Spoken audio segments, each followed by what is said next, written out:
Hello! Welcome. Hey It's been a while. We haven't done anything for this channel for a little bit. I think the last thing we did was a wine review. Mm-hmm. But we're back again. Not to do a wine review this time. We're going to talk about movies. We come up with an idea. Because a lot of times, and I've seen stuff like this before, but like kind of trying to fix movies that maybe didn't go the way you would have liked them to have gone, or they were just terrible, or whatever the case. Mm-hmm.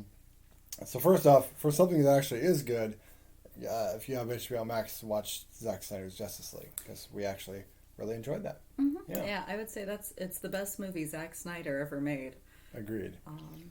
Yeah. Is it a butt warmer? Yes. Yes. But you can take breaks. Exactly. Yeah. It's actually been cleverly parsed out so that you can watch it more like a mini series. Yeah, and I think that's how you should take it, is like a mini series or like a graphic novel brought to life. Yeah, and maybe we'll do a review of that. Yeah, well, yeah, it'll take a while to get through it, for the review and stuff like that, but we'll probably do that another time, probably next week or something like that. It's in the future. Yeah. But today, people have stopped talking about it. Yeah. That's gonna be a while. We're gonna strike while the iron is lukewarm. You got a lot of people saying restore the Snyderverse after it, so let's see. I doubt that's gonna happen, but that's okay. Anyway, we're gonna. The whole idea is to basically, we'll just call this series, I guess, Adam and Anna fix such and such thing. And if you have any ideas for movies for us to try to fix, comment down below. Yeah. And subscribe. So we are going to take on a movie that we reviewed many months ago. Oh yeah. Our first movie review, actually. Nearly a year ago. I believe. That's right. Because it was around the early time the pandemic first started. That is correct. And we were in lockdown, and I was in my pajamas. And now you're in your robe. You're in your robe. Now I've just got a robe on as well. It works. You look cute and stuff. So. Aww. I'm a nice guy. This is me, nice husband Adam. Anyway, back to the point. I'm also trying not to do this hand thing that apparently I do on every video on that. I find myself, so I'm trying to work on, especially when I'm doing characters for the other channel. My hands are going crazy. Anyway, we're going to talk about Birds of Prey. So, if you recall our review, which you can see on this channel, yes, we didn't really like this movie very much. No, not very much at all. I thought it was okay. Anna literally hated it. I hated it. And for a movie that was supposed to be a feminist film, a real feminist did not like it. Yeah, I mean, it's not like I speak for all feminists or anything. Not, no, but yeah, it does get kind of annoying, like this kind of narrative of like, if you didn't like the film, you hate women. Mm-hmm. No, I just didn't like the film. Yes, it's okay to actually criticize a movie and just not like it for valid reasons. Yeah. As opposed to, well, I don't like these women. It's like, that's just dumb. So, how would we fix the film? All right, so we both kind of have our own kind of... We haven't actually talked to each other. No, yeah, this will be a surprise. So this will be interesting to see kind of what we would do. Now, Anna actually has a whole bunch of notes. I'm just going off kind of what I thought about a couple days ago. Yes. So I think I'll start, if you don't mind. Go for it. No, I was about to say... You got the notes. So, I was about to say, you go first. Okay, so let's point out some of the problems with the film. First, just to get the ball rolling. Number one, it's really not about the Birds of Prey. They're there in the background. They show up at the end and all that stuff. Yeah. But it's really a Harley Quinn story. And actually, if you were to really describe this movie, it's a decent, at best, Harley Quinn film. I mean, it's really nothing too much with the acting, besides the kid actor. But she's a kid. I won't harp on her too bad. Kid actors are learning. They're kids. So I don't rip on kid actors too badly, because then that can lead to Jake Lloyd situations where people get bullied, and that's not cool. Yeah. Bullying is not cool, guys. So don't freaking do it, especially if they're a kid. But I hope that she'll learn from this. I won't bag on the director either. I think this was only like her second film. Yeah. And knowing WB's constant interference and things. Yeah, she probably had a lot. Probably had to do with studio. So So I'm going to say, so when I say that, these are criticisms about adapting a Birds of Prey movie, and just like, so it has nothing to do with the acting or the actors who are cast and things like that. Nothing to do with the directing. It's mainly the writing and the editing, which will get criticism. But at the same time, we're attacking the writing and the editing, not the writer personally. So Yes. don't bully the writer either. Yes. So anyway, problems with it besides it wasn't a very good focused Birds of Prey movie. It just was like so much like hammering you over the head that every male in this damn universe is an asshole. And like I said, I'm not one of those guys that's like, oh man, they're just bashing men, damn women. It's not like that. But at the same time, when you're literally just hammering it over the freaking head. Yeah, I think I'm making the laptop. And you have, the whole Gotham police force treating literally Renee Montoya yeah. with no respect and stealing all the credit for. I'm just like, it goes to what I've said before, and we were talking about this earlier today. Nobody freaking reads the source material. Mm-hmm. Because if you read the source material, Renee Montoya is not disrespected like that in the Gotham PD. So it's kind of ridiculous. I could see having one or two characters who maybe don't like her. That's fine. Yeah. But like the entire freaking male police force. So a lot of that just kind of got heavy-handed and stuff like that, which goes into the feminist film. The whole thing with feminist. Well, I mean like them calling it a feminist film, as in their idea of feminism is males are bad, they are stupid, get out of our way, which is not. Anna, is that what feminism is supposed to be, Anna? No, it's not. So how would you fix this movie, Adam? Okay, well, you give me a minute here. All right. Well, all pushy. Okay. I'm just trying to get the basic groundwork. Yeah. Okay.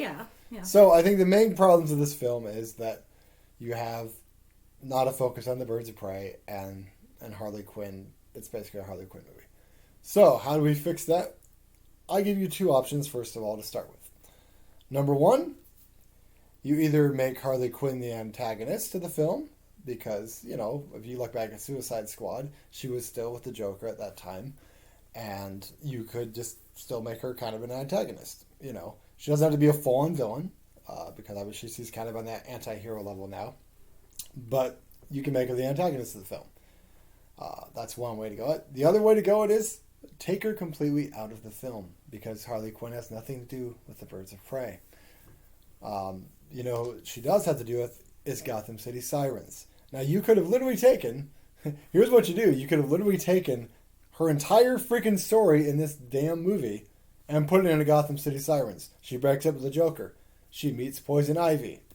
There's already comic book stuff, and including the animated series, to show about her relationship with Poison Ivy.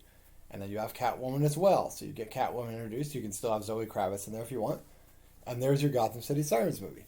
Now, back to this movie, Birds of Prey. So, those are the two options there. I would focus Black Canary as the main character. Like I said, we're not recasting anything here. So, we'll just stick with the cast we have. You have Black Canary. You have Huntress. If you want to, you can... Now, this is kind of a WB thing, whether they want to use Barbara Gordon or not, because in the Birds of Prey, she was Oracle. So this is after she's been shot by the Joker and stuff like that. So they, I know, have plans for Batgirl, so if they're going to go the Barbara Gordon route, I can see why they didn't use her. If you do that route, you can always throw in like Lady Blackhawk or something like that as the third main character. You can still have Renee Montoya involved. And if you want to keep Black Mask as the villain, that's totally, I guess, okay. I don't know how much they interacted with Black Mask. But also, let me just say this too. If you're going to tease the whole Black Mask is gay thing, just go all the way with it. Yeah. Like, don't pussyfoot. Yeah. And just like, because it's like, I'm not saying you have to go full on American Horror Story, show them humping, but like, just like, be like, yes, they're gay. Not this kind of, they might be, or we'll tease. It's like, this isn't the 90s, guys. You're not being groundbreaking. You don't need to tease it. And if you're that concerned about selling the film to China, like... Yeah. It's but they need to just stop. go for it. Just go for it, because otherwise, or maybe we could. Otherwise, it feels like tokenism. It does, and that is absolutely, and also maybe stop worrying about what China thinks. Yeah. I mean, I realize you have to sell the movie to them and all that, but the thing is, they're going to edit what they edit, so because it's China and that's their whole thing. So we need to stop worrying about what China thinks and just focus on making good movies. So so your version of Birds of Prey is what? I just told you what it was. Oh, okay. Yeah, all right. I mean, basically, it'll be focusing on. I would not have the whole storyline with the little girl and stuff. I just think that's just too kind of goofy. But maybe I would tie in. Maybe they're helping another character. You know, like I said, I haven't read as much of the Birds of Prey comics and stuff as you have, as history of the character. So this is probably more your show here. But I was just things like that. I just like make it about them being badass female characters. And you know what? One thing I was refreshing about the Zack Snyder's Justice League that I was point out is that even though the Amazonians were badass, they were allowed to fail but still look strong. Mm-hmm. And that's something that they have to get away from. And Hollywood does this a lot lately when they're doing female characters. If you look at like Rey and Star Wars, for an example, is that, oh yeah, I'm perfect and I am never wrong and I succeed. And it's like, that's not human or relatable in the slightest. Yeah. Because there's plenty of male characters that fail, but can still be strong and move on. You know. Yeah, and they're allowed to do that, and nobody ever. When a man fails in a movie, and then like picks himself back up and goes on, nobody questions it. Nobody harps on the fact. Oh, but he failed. Who cares? He is weak now. Yeah. And it is treated as a double standard for women. Yeah. On film, and I feel like that should change. Absolutely. Because that's, like you said, that's not human, and female empowerment is humanizing women. Is not rather than just. Sorry, I'm gonna scooch this over a little bit. That's fine. Try getting a little more. Rather than like, just creating, two-dimensional archetypes and just being all like, this is woman, right? Right. And either way it gets a little heavy-handed. But the other not thing, just heavy-handed, but just like just not true. Mm-hmm. It's just not a true portrayal of women, of how and I would say too, like, female identifying people are. and just in general is like, you have to understand that even when it's a superhero, guys, that every human fails at something. We all make mistakes. We all have to learn from those mistakes. That's how you grow as a human being. Yeah. And I think it's one of those things you have to kind of take a look at the hero's journey kind of thing, of like, all right, where's the hero's journey here, And that doesn't matter whether it's a female or a male character. You need to have that journey. Or whoever, Because otherwise, how do you identify the character? How do you, like, be like, this is the character I'm rooting for, and then you're just like, okay. Also, one thing you pointed out that I had forgotten about was that we watched the Suicide Squad trailer earlier, which looks hilarious and fun. But, I said it was refreshing is that Harley Quinn felt like herself again. Yeah. Because it felt like, for someone with a doctorate, which she mentions, tongue-in-cheek in the film, she acts very, really stupid in this movie. Yeah. And she's not stupid. She was just brainwashed, the Joker, really. Yeah. So it's like... Or like it's an act, like she plays it up, how people perceive her in order to get what she wants. That's been canon in the cartoon series, in the comic books, in the first Suicide Squad, as flawed as that movie is. Yeah.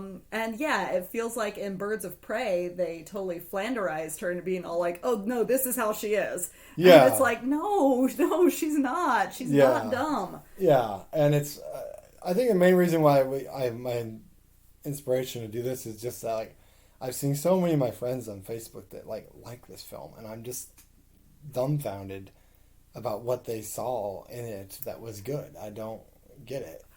But maybe you can... I think part of the appeal is that there's a certain refreshing attitude of being all like, oh, hey, It's a women starring film that's just mediocre. And that's kind of, there is a certain amount of refreshment to that, of being all like, again, kind of pushing against the double standard of like, if you're not the best of the best, then you have failed completely. And, men starring films are mediocre all the time, and who cares? And so I think that's where some of the defense of the Birds of Prey film comes from, is that it's a mediocre film that is quote unquote mindless fun. Yeah, and that's fine. Mindless fun can be fine, but like, we have to get out of this attitude of like, I'm sorry to get off on a thing, but like, we have to get out of this attitude where if you criticize a film, whether it's a female starring film, a person of color film, or just white people film, whatever, where you can't just criticize a film and then not just be called a misogynist or racist or anything like that, because you just point out literally like, there are problems with this film. And I think we've gotten to a point where, and it's really with social media, I think, has been the biggest thing, where like everyone thinks talking in language of absolutism rather than exactly, rather than seeing like, okay, well, because for me it's like this, it's like there's dumb movies that I like that I know they're not great films, but I enjoyed them, or even stuff from the 80s that I know is totally dated, and stuff that's problematic in it doesn't keep me from enjoying it because I liked the movie already. And I will, like, again, like, my reactions are strictly from my point of view. I did not find the film to be fun as it is. I found it mindless. I did not find it fun. And as a feminist, I kind of resent the idea that I need to, that being mindless is empowering. Right. So, like, that was one of my issues with the film. Certainly. And one of my issues with some of the reactions to the film, that that somehow, like, you're not seeing how much fun it is. And it's like I said earlier, I'll get to you this second. I'm going to hand it to you in just a minute. Let me wrap this up. I know you got notes.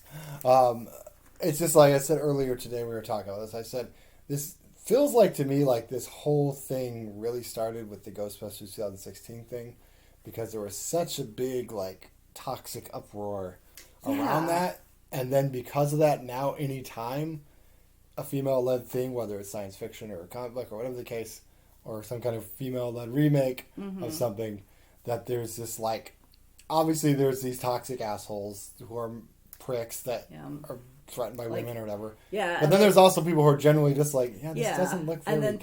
And then people like double down on the defense because we know that those toxic assholes are out there. Right. And that they are speaking very, very loudly. And so like there's this kind of sense of like, well, we have to double down on our defenses because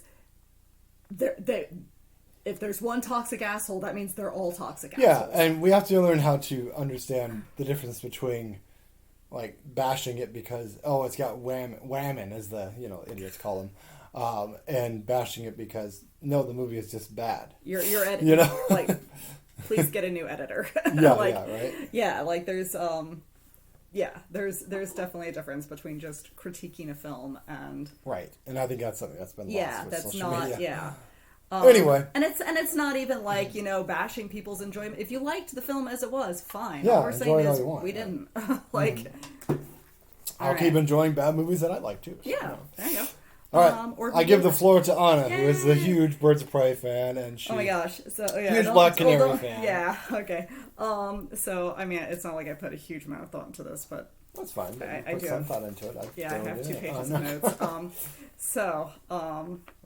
In my scenario, I don't know how this happens because the actual Birds of Prey film clearly was operating on a very small budget. Right. But somehow, the WB is going to realize that the future is female, and they are going to create a large enough budget for 2 films. All right. So, we've got... for our first film, a Gotham City Sirens film, or The Fantabulous Emancipation of One Harley Quinn. There we go. And this film is going to be our Harley Quinn movie. She's the lead. We're also going to meet Poison Ivy and Catwoman and Renee Montoya. Okay. She's going to be in this, and then Black Mask and Victor Zsasz will be the villains. Okay. And sorry to interrupt real quick. Now, obviously, we have someone cast as Catwoman. Is there anybody you had in mind for Poison Ivy? I did not do any fan castings. Okay. Yeah, I didn't. I didn't go that far with it. Think on it. So yeah. So basically, the plot is virtually the same. Yeah. But done better. I'm not changing much about the plot. It's still like opens with Joker dumping Harley. Yeah. And throwing her out the window, leaving her for dead. Yeah. Except this time Ivy is going to come like scrape her up off the pavement and take her home and heal her and like give her a little dose of like some of her flower plant stuff to help like boost her like immunity so that she can like survive things like getting thrown out windows.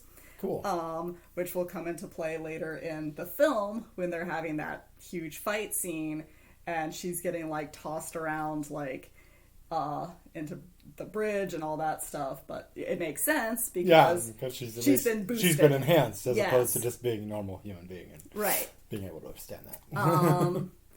Yeah, and so Cassandra Kane is not appearing in this production. Yeah. Sorry. Well, if she is going to be in something, she should not be a little kid. Or if she is going to be a little kid, make it like the actual character. Yeah, like make her a character and not a... What's his name? That does the... David Kane. Basically make her an actual character and not a plot device. But anyway, she's not here. She is not here. But after Ivy and Harley have hooked up, they are just going to have a ball destroying Gotham City. Nice. Not the chemical plant, because even they have standards. Yeah, and then poison the entire city. Right, yeah. But no, they're just here to cause havoc and have fun and walk the hyenas and... Yeah, there you go.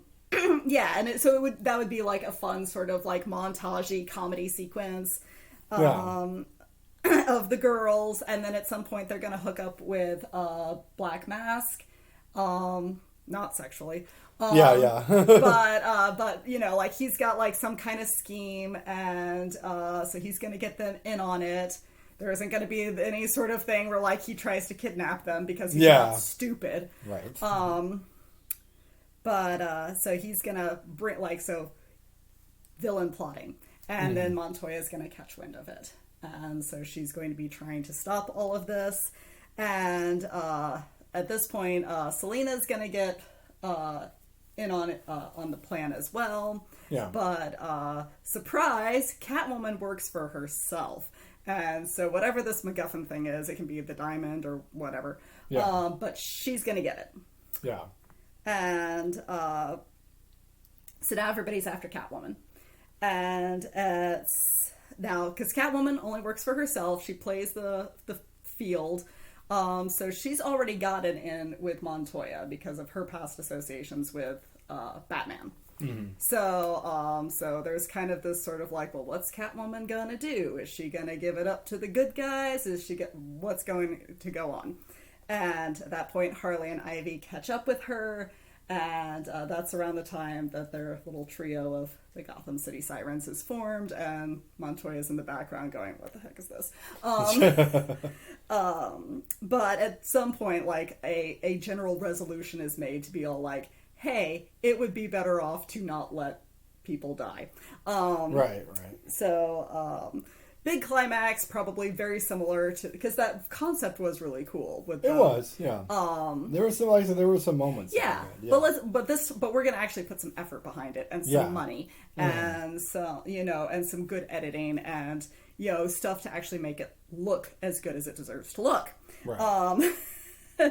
And so like that all happens and but there's going to be a part, I don't know how this will happen. I didn't think that much about it. But at some point, Black Mask is going to get Ivy. Okay. And this time, Harley's going to rescue Ivy. Cool. And it'll be very clear when Black Mask blows up Because yeah, he's not just disappeared suddenly like yeah, it's all like, oh, where did he go? Oh, he's just gone. Okay. No. Like the climax of the film will be well edited and look cool. And so like things are resolved. Montoya gets whatever the MacGuffin is and gives it back to the right people. She tries to arrest them, but they evade her. But she does manage to get her hands on some of Ivy's like flower stuff, which will hang on to that thought. Selena pieces out, and Harley and Ivy ride off into the sunset together, with the implications that Harley is moving on from the Joker. Very nice. And so that's movie. There's your Gotham City Sirens movie. Yeah, that's movie number 1. So not only is this a refixing Birds of Prey, we also get to give you a Gotham City Sirens. And then we should just really call this video Anna Came Prepared. Adam just rambled about shit. I'll be much more prepared for future videos. I've been working on a script. It's comic fine. book script. All right. Okay, so now the actual Birds of Prey movie. Yay! which comes out, which will be the second film. Cool. I like 2 movies in 1 year, because if Marvel can do it, why not? Yeah, exactly. Why not? We're DC, getting a bunch of Marvel this year because of all the pushbacks. Oh my gosh. So Birds of Prey. So the Birds of Prey. So I've decided that Batgirl, just because DC, working under the idea that DCU has plans for Batgirl solo movie. Yep. She will be not appearing in this production. Gotcha. So the Birds of Prey will be Black Canary, Huntress, and Lady Blackhawk. Nice. And so, yes. So they're the Birds of Prey. Wildcat will also be there. Yes, for those who don't know, Wildcat is the person who trained Black Canary in the comic books. I've always headcanoned, like, Frank Grillo. This is my that'd be awesome. This is my one fan cast. That's cool. Frank Grillo as Wildcat. Cause, any ideas on Lady Blackhawk in terms of? I don't. Also, just want to say, just a quick aside. Yes, ladies and gentlemen, a female character was partially trained by a male. It's okay for that to happen. Captain Marvel. Yeah. So we're gonna have a few villains. But our main villain is going to be Black Spider. Oh, yeah. Yeah. That's cool. He's going to be our number 1 villain. Yeah, he was in one of the Suicide Squad cartoons, I remember. Mm-hmm. Yep. And, yes, I'll just leave it at that. That's fine. So basically, like, because Black Canary is going to be kind of the prominent thrust of the film, because I am biased. No, that's totally fine. He's a great character. And so, all right. Because in the comic books there are so many origin stories for Black Canary, just because her origins are so, like, muddled. Like, is she her own mother? What the heck is going on? Yeah. So, what I decided, just to streamline things a little bit, is the idea that Dinah Laurel Lance is the daughter of Dinah Drake Lance, a.k.a. the Black Canary. Yes. And Larry Lance, who is a police officer. Yeah. Or a former police officer. Which, if you watched Arrow, that was basically, what's his face? Detective Lance character. Yeah. That's basically his character. It's him. Based off of. Right. So, the film will open with sort of like flashback, I guess. Sure. I don't know how a flashback is the intro to a film, but whatever. It can happen. But she's a little girl, little Dinah. And Marvel's done it before. Yeah. Huh? Marvel's done that. Yeah. And so anyway, poor Larry Lance is long dead. And so she's being raised by her mom, who she has no idea is this hero, the Black Canary, until something happens, their house gets blown up, whatever, mom is like shuttling them out of the way and fighting the bad guys, and she gets killed. And and seeing her mom get killed unlocks Dinah's meta powers, her Canary cry, Nice. and then she has to run away because she's a child. Right. And so she's homeless, she's living on the streets, she's like running from everybody because she's so scared, and she winds up being taken in by Wildcat, aka Ted Grant, who is a former member of, for those who may not be aware, he's a former member of the League of Assassins. He's one of the guys who helped train Batman, so you know he's good. Oh, yeah. But now he's running a dojo in Gotham. Yeah, they briefly had him in Arrow, but then they didn't like... That was so lame. It was. That was so lame. And then he showed up on Jessica Jones to play a love interest of hers. Yeah. It's like, hey, that guy. Hey, look at that actor. Good We for him. won't get an Arrow. That's a whole other thing. But so yeah, he's gonna take her in and basically, train and raise her. And during that, I guess there might be a montage or something of her growing up. And during that, we'll get references to, one, the first Black Canary, her mom. Nice. Because, Wildcat knew her and respected her. And two, we're also going to get references to Lady Blackhawk, a.k.a. Zinda Blake. Nice. And so Zinda Blake, so there was a comic series. I can't remember if it came out in the 1940s or if it takes place in the 1940s, but it's called the Blackhawks, and it's like, I think I heard that. Yeah. And they're a fighter squadron during World War II, like flying. Yeah. I want to say Spielberg was working on a movie of that. I heard at some point. I don't know when it'll come out, but yeah. Bomber jets, yeah. And so there's like Captain Blackhawk, but they're all guys, and then one aviatrix, Zinda Blake, joins them, and she's awesome. She's a fantastic pilot, and she is known as Lady Blackhawk. And and she mysteriously goes missing towards the end of World War II. Stop if you've heard this one. she is kind of a female Captain America. A lady out of time. That's cool. Yeah, I didn't know much about the character. I've heard. Yeah, so there will. Yeah, if you thought Black Canary's backstory was weird, Lady Blackhawk may take backstories can be weird sometimes. It's all good. So yes, during this whole training montage thing, just so things will make sense, we get references to the first Black Canary, and we get references to Lady Blackhawk, like maybe like Captain America. She's regarded as some sort of war hero, legendary sort of, person.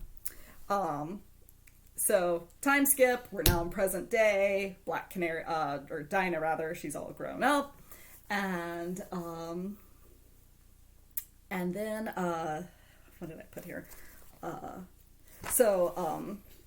Those who've seen, this is spoilers, for anyone who has not yet seen the Suicide Squad 2 trailer, but Savant is going to actually, in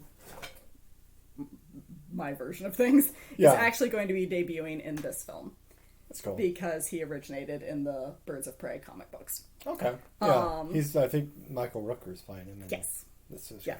And he will here too. Cool. Well, I mean, in my brain. Michael Rooker, you can't go wrong. With that god-awful... Oh, that wig, yeah. That wig! It's almost as bad as the wig they had Willem Dafoe wearing in Justice. I will say, I mean, he's got to have the long white hair because that's the look. No, that's fine. But, like, a better wig. Yeah. Not something that, but I just think that's that they got at Party City. Clearly, this movie is very over the top. So yeah, like they're not going for making. They're not going for making him look good. But I am. That's cool. So where was I? Okay, so present day, Savant is going to bust up the dojo. He's going to injure Wildcat really badly. He lives. He'll be okay. But he's going to injure him really badly, and he's going to kidnap Dinah. Turns out, and Savant is he's being introduced as someone who is working for Black Spider, who is going to be our big bad. Does Savant have any powers, or is he just like a? He is he's a it's taken. His name is taken from the phrase kind of an outdated phrase, idiot savant. Okay, yeah. So he's like this technological genius. Okay. He can like do it, but he's got like a chemical imbalance in his brain that makes him very forgetful. Okay. So he has... Yeah, like that, certain characters I just have are so, like... Yeah, major short-term memory problems. Yeah. Plus, I was... But he's a badass. Yeah, I read a lot more Marvel than I did DC. A lot of short-term memory problems. But he helps...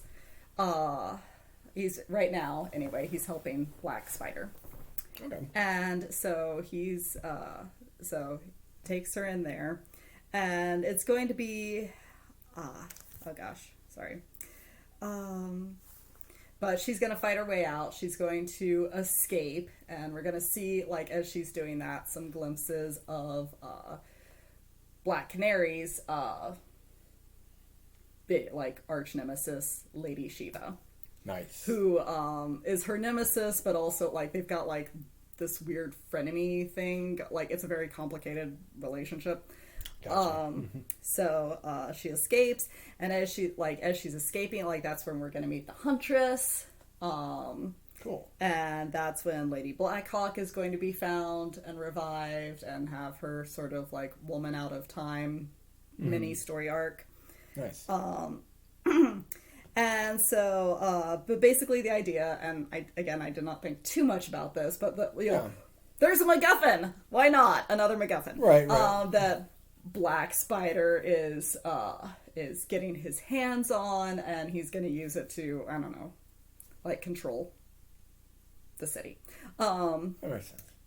And so, Dinah has taken up the mantle of Black Canary. She's going to be the new Black Canary now. She and Huntress and Lady Blackhawk team up. There's some interpersonal conflicts between Black Canary and Huntress specifically, because Huntress is very brutal. She's very ruthless, and Black Canary is very idealistic. As tough as she is, she also is a firm believer in that, good will ultimately win the day, no matter what, no matter how much you go through. And so there's quite a bit of interpersonal conflict between the two of them, and Lady Blackhawk kind of guys, just calm down, yeah. Come on, please, hold it together. So, like, the MacGuffin thing is happening, they're working together, but they, like, it's like, if only we had this one chemical to help us, like, diffuse whatever it is Savant is doing. Yeah. And that's when Montoya is going to show up. Oh, nice. With Ivy's flower that she took. And that's when that's going to play, and they're going to take the chemical out of that and use that to defuse whatever it is that Savant has planted. So all of this leads to big epic fight scene. Black Spider is defeated. I don't know if he gets killed or not. I haven't decided. Yeah, we can take a look. Yeah. But Savant gets captured and arrested, which will lead to where we see him at the top. Suicide Squad. Yes. Damn, you got a whole... And, I was just talking about fixing one movie. You got like a whole plot. So, like, at the end of the film, because the idea is that Huntress will have, like, her sort of story arc through the film is this idea that she doesn't feel like she belongs anywhere. She's a loner, but it's not... She doesn't necessarily want to, like, she gives off this whole loner attitude, but secretly she wants friends and doesn't know how to make them. And so at the end of the film, Black Canary and Lady Blackhawk are basically like, you're our family now. And so that helps kind of resolve, part of her issues. And then Lady Shiva is gonna show up to Black Canary and leave sort of a warning for her, like, we haven't seen the last of each other. Yeah. And then post-credit stinger, Black Canary, maybe it's a phone call, maybe it's like something on the computer or whatever, but it's a message from Batgirl. Nice.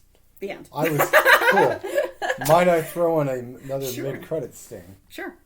Where she meets a certain billionaire Oliver Queen. Yeah, see, I was thinking, like, I mean, maybe not meet him, but, like... Yeah, but at least like something, Yeah, I was thinking, like... I forgot to mention it, but I was thinking, like, maybe there's, like, kind of like an Easter egg sort of thing where, like, she's, like, you know, looking at a magazine or, like, his face is on a billboard or something, and she's all, like, you know, like, something that's all like, God, he looks like a douchebag. Yeah. But a hot douchebag. Because for those of you who only watched Arrow... oh, no. Let me just explain. The Green Arrow-Black Canary relationship has been long-standing in comics.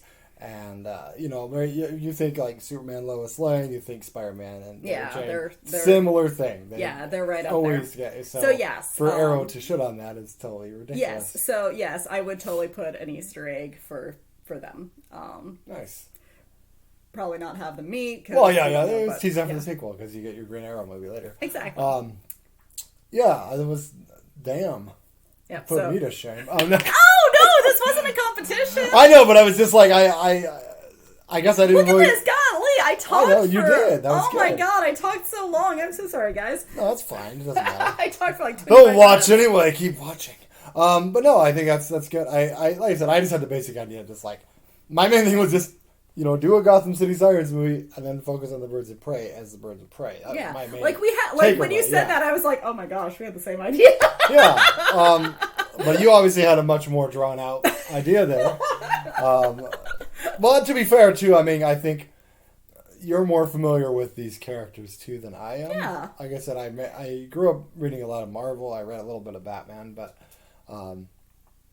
like, as far as, like, these characters I've kind of come to know through TV shows and cartoons and in the later years. You know, like I said, we're comic book fans, but we're not, like... We're kind of in between the people they would call normies and comic book geeks. So we're not like I love comic books, but like I also like, I'll be honest, I haven't read a whole lot of new ones lately. I did read one of the Green Arrow Rebirth ones that Anna got me, which was really cool. And I watched Arrow, I watched The Flash, I watched a lot of the CW. I had the DC Universe app for a while. Also, if you want to see a really well done Harley Quinn, watch the animated series on HBO Max. It's really well done. They also delve into the relationship with Ivy in that. So that's really good. Like I said, DC and the animation is really freaking good. It's really so good. Freaking good. So it's like, why can you not do it better in live action? But like I said, I think if they can just focus on making... This is what they mainly need to do. Look at what Anna did within like a little bit. I'm psyched for that movie. I would see that movie. Now, Anna, in her spare time, she hasn't completed it yet. But oh, gosh, no! Oh, job. It's fine. I write fan fiction. She writes fan fiction for Black Canary. And her take is taking the start of Arrow, but reversing it so it focuses on Black Canary. And it's actually really good thus far. Thank you. I mean, she's looked at look at me like edging off camera. I'm too busy creating my own superheroes and writing plays, which creative. are good too. But I had the idea, and maybe we can do a video of this sometime, of how I would fix Arrow from the start and on, like actually using some Arrow villains, Green Arrow villains that they didn't use, or just use as one-offs. You know, it's like having certain big bads and stuff like that, and just like fixing the Felicity stuff so that it's not so like grating.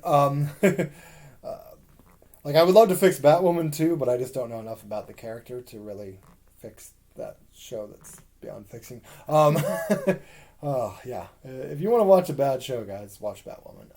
The writing is just atrocious. So... nothing against the actors. Yeah, right, yeah. Atrocious. So, wrap up? Yes, so we hope you enjoyed our...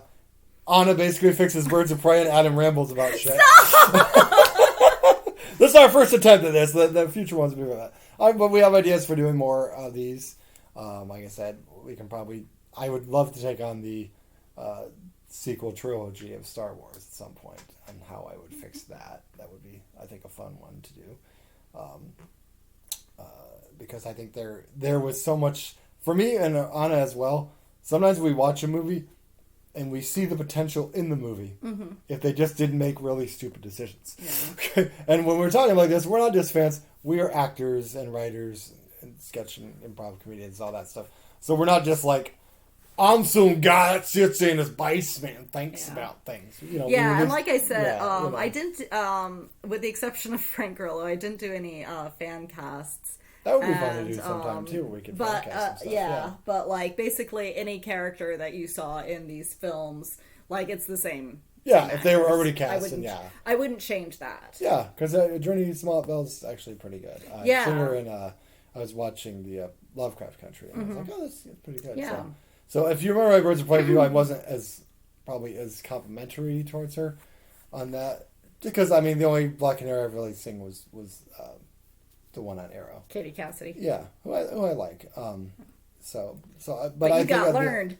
Sometimes you have to. To me, I find that sometimes, and I'm going to do a series on here too, revisiting movies that I maybe didn't like or didn't get, around to watching a second time, and that'll be more for me really. I mean, you can join if you want, but like revisiting movies and being like, well, did I give this a fair enough shake? Is there something I'm missing here? Mm-hmm. Because I've talked about before, just real quick, but like Dark Knight Rises. When we saw that in the theater, I was just so disappointed in it. I thought, but I watched it again, and it's still not great, but I found more enjoyment in it the second time around. Whereas you had the opposite reaction. Which can happen too with movies. Like, oh, I really like that movie, and then it's like, this movie's not very good. That's something we'll tackle on as well. Okay. Cool. So, cool. This has been a long video, but that's okay. We had fun. We hope you did too. Yeah. So we had mindful fun. We did. Mindful fun is good. Yeah. So anyway, like and subscribe, and obviously we'll have some comedy stuff on the other channel, Admanana, tomorrow, and like and subscribe there too. And we're gonna do some fun things over there with the Snyder cut. So if you haven't seen the Snyder cut, you might not want to watch, but watch later after you've seen the Snyder cut, because we have a few scenes that we're going to kind of mimic in there that were the funnier scenes. Cool. All right, good night, everybody. Thanks for joining us. Bye.